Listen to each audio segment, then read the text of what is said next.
Comment on pourrait résumer, viril mais correct, vif mais poli, la nouvelle génération politique donc que l'on attend, voir comment elle va évoluer, mais que l'on attendait en face à face.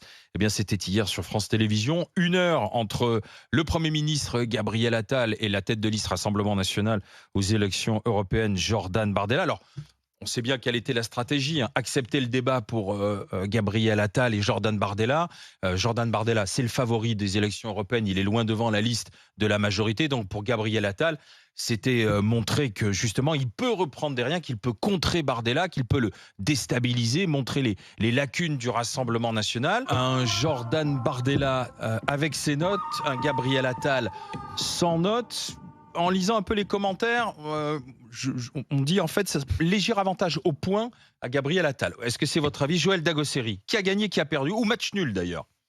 Ouais, je suis plutôt sur match nul avec, c'est vrai, un petit avantage sur Attal, mais parce qu'il est aux affaires.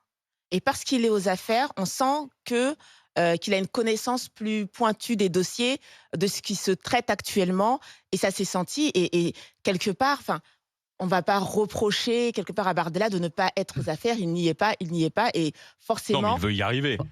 oui, bien Et sûr, il mais fait tout pour. forcément, il est un peu moins, je dirais, un peu moins pointu, un peu moins précis.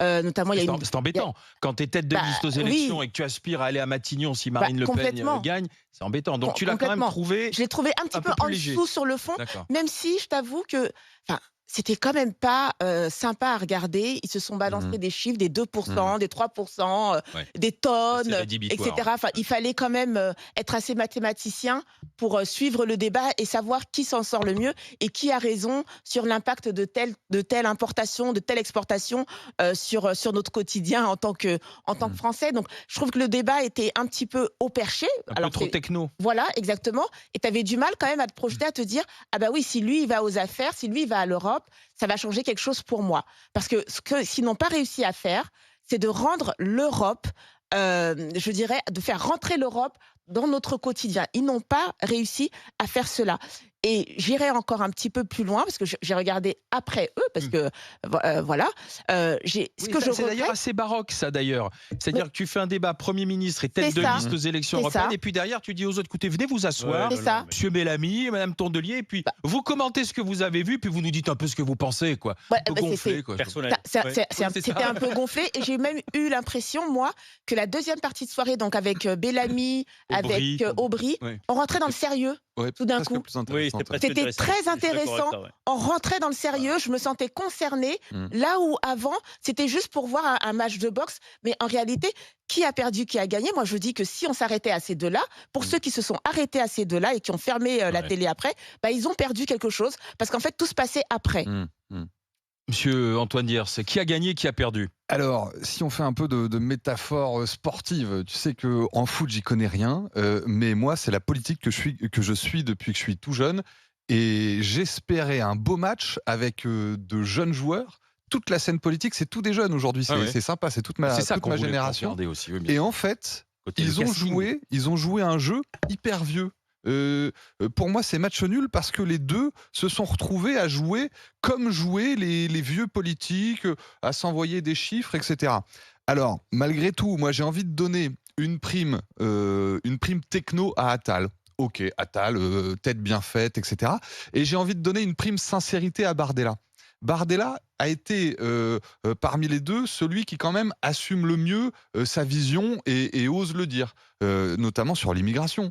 Bardella, vous savez que c'est un sujet qui me tient à cœur, et Bardella dit: «Non mais Non, attendez, tu fais bien de nous le rappeler C'est parce qu'on on avait un avait doute. oublié. ah bah voilà, bah, et il y a un sondage qui a été exprimé, durant l'émission d'hier soir.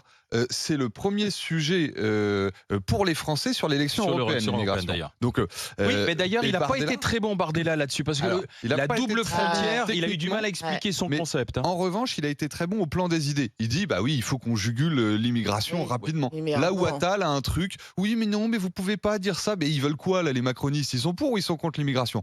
Donc prime à la sincérité pour Bardella, d'après moi. Monsieur Jérôme Marty. Moi, j'ai envie de dire match nul, mais au sens étymologique du terme, quoi. D'abord, pour ce qui est des notes, moi, je donnerais Bardella largement vainqueur sur la forme et Attal vainqueur sur le fond. Quand je dis sur la forme, c'est qu'un débat, c'est un exercice de communication. Et ce que le RN a parfaitement compris, c'est que la forme était plus importante que le fond.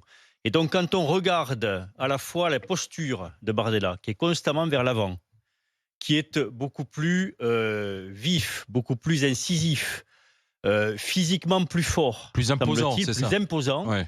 il gagne largement le débat. On a un Attal qui se recule souvent quand il parle, qui semble plus timide par instant et qui donc sur la forme perd. Après sur le fond, oui, je rejoins Joël, il est plus technique, il connaît mieux les dossiers, mais c'est pas parce qu'il est Premier ministre, je suis désolé, il n'est pas Premier ministre d'Europe. Il connaît mieux les dossiers, il a mieux bossé ses dossiers, mais je pense que globalement, ça ne suffit pas. Un débat, ça ne fait jamais basculer les majorités, à part pour les élections présidentielles, le dernier débat. Ce que je veux dire, c'est que ça ne suffira pas. Par Ça exemple, vient, à la liste de Madame Ayé ou la ça vient liste... conforter des Ouais, idées. Et voilà. ceux qui sont du côté du RN Remonter, ouais. se voient confortés parce que physiquement plus imposants. Et ça, c'est plus important. Après, moi, ça me pose une question quand même. C'est qu'est-ce que fait Attal là-dedans, quoi ?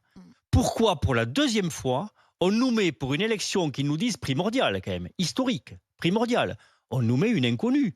Je veux dire, quand tu te présentes à une course internationale, si tu dois faire le 100 mètres des Jeux Olympiques, tu prends pas quelqu'un de quand tu es au Suzagué, d'un petit village que tu vas faire courir, quoi. Ou alors c'est que tu as envie de perdre Parce l'élection. qu'ils avaient un problème de casting et qu'ils ont fait avec Madame Ayé comme ils ont fait avec Madame Loiseau. Ils n'ont pas réussi à avoir une tête d'affiche. Donc ils ont pris quelqu'un qui connaît bien ses dossiers. Encore une fois, c'est comme pour la préparation des Jeux. Je veux dire, la date des élections, elle est connue depuis des années. Mais sauf que la préparer très largement. C'est pour ça que personne ne voulait y aller. Personne ne voulait y aller. Ils savent qu'ils vont prendre une tôle. Donc, bon, c'est pour ça que Gabriel Attal va au débat face à Bardella. Et troisième réflexion, est-ce que Gabriel Attal va faire un débat face à Glucksmann ? Parce que jusqu'à preuve du contraire, on est dans la marge d'erreur des sondages, on est à 15% pour Glucksmann, 16% pour Ayé. Donc on est dans la marge d'erreur, ils sont quasi à égalité. Peut-être qu'il va falloir qu'Attal fasse un débat aussi face au potentiel troisième ou second. On va en parler avec Jean-Pierre qui est au 32-16. Bonjour Jean-Pierre. Bonjour Alain, bonjour les GG. Bienvenue, gérant d'entreprise. Donc, qui a gagné, qui a perdu, match nul? Qu'est-ce que vous en dites, Jean-Pierre? Alors, dites-moi. C'est l'inverse de ce que vient de dire Jérôme. Pour moi, sur le fond, c'est Attal qui a gagné. Et sa posture, je pense, a déstabilisé Bardella, qui, je ne l'ai pas reconnu. Souvent ne répondait pas. Alors, est-ce que c'est une stratégie? Mais du coup, je trouvais que ne pas répondre, ça le rendait mauvais par rapport à ce qu'il a pu faire avant. Mais pour moi, dans ce débat, il y a un premier scandale. Le premier scandale, c'est que c'est la démocratie qui perd. Pourquoi? Et le deuxième scandale. Expliquez-nous déjà le premier point. Pourquoi c'est la démocratie qui perd? Parce que c'est ce que vient de dire Jérôme. C'est une élection européenne où, en effet, viennent dans un débat, comme vous allez en faire un lundi, vous prenez sur les sondages les 8 premiers. En effet, la marge d'erreur, aujourd'hui, personne ne peut dire si c'est Renaissance ou les socialistes qui sont en deuxième position. Donc pourquoi le service public fait un débat qui était en grève d'ailleurs entre ces deux-là? Peut-être un débat sauvetage, parce que Ayé a été tellement mauvaise au premier débat contre Bardella qu'il a fallu trouver une solution. Il y a près de 4 millions de personnes, 3,8 millions qui ont regardé hier le débat. Ça fait à peu près un téléspectateur sur 5 qui était devant la télé pour le Et on a regardé débat. quoi? Un débat sur l'Europe, où on a regardé un débat entre deux petits jeunes de coq ambitieux, prétendants, et qui étaient là pour un entretien d'embauche pour savoir qui va être le meilleur Premier ministre. On était plus là que sur l'Europe. Donc si ça avait parlé d'Europe, on se serait ennuyé. C'est des sujets, honnêtement, on aurait été parlé. Tout le monde veut parler de politique française. On sait bien que ces élections européennes, c'est une espèce de référendum anti-Macron, quoi. C'est l'élection des mid-term américaines, c'est mi-mandat, et on va aller voter. Pour ma part, j'irai voter pour Bardella pour envoyer un message assez clair en disant à Macron, stop, on en a ras-le-bol. Donc, le débat, si on avait fait que des sujets européens, il y aurait eu encore moins d'intérêt, d'après moi.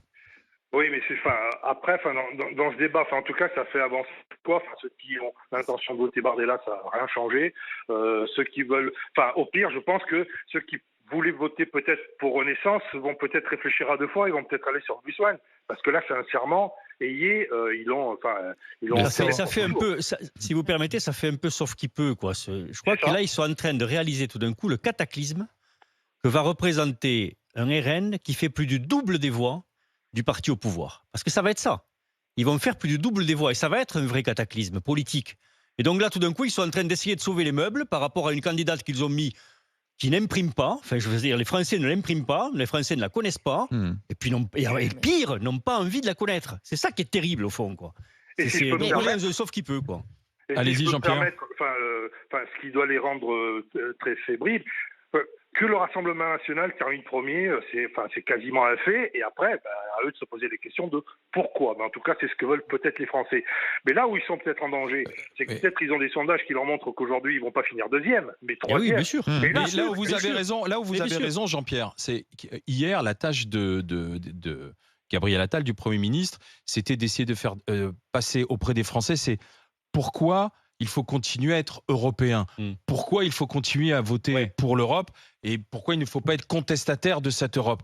Le message, il a eu du mal à le faire passer hier. Je pense que globalement, les Français restent profondément européens, mais peut-être pas de cette Europe technocratique aujourd'hui dont ils ont le sentiment qu'elle écrase les agriculteurs, qu'elle empêche un certain nombre de faits ou qu'elle conteste des décisions de justice ou qu'elle empêche de tourner en rond. Et ce que Gabriel Attal devait faire hier, c'était dire voilà ce qu'on peut corriger ou voilà pourquoi on doit être européen, voilà quel serait le danger de voter pour le Rassemblement national.